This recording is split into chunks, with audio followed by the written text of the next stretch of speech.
Hello, today we will guide you through how to set a custom color palette in PowerPoint. To get started, open PowerPoint and make sure you're in the presentation where you want to work with colors. If you already have a slide prepared, that's great.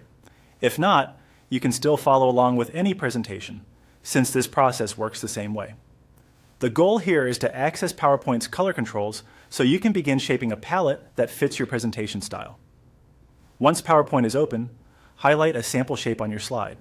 This can be any object that already appears in the presentation, such as a rectangle, circle, or another simple shape.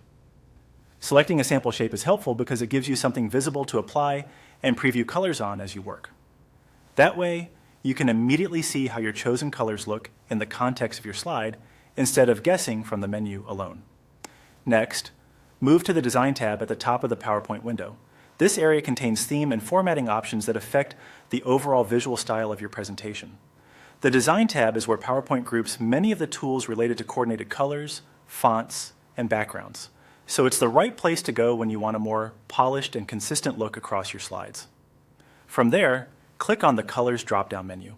This menu shows the available theme color sets that PowerPoint can apply throughout your presentation.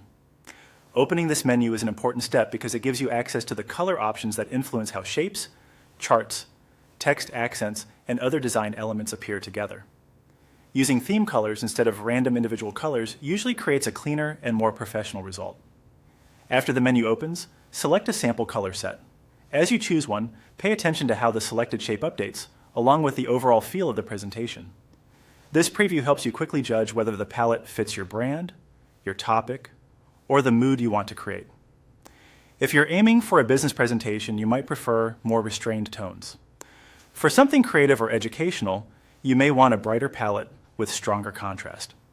Take a moment to review the colors on your slide before moving on. It's always a good idea to make sure the selected palette keeps your content easy to read and visually balanced. Once you've found a color set that works well, you're all set.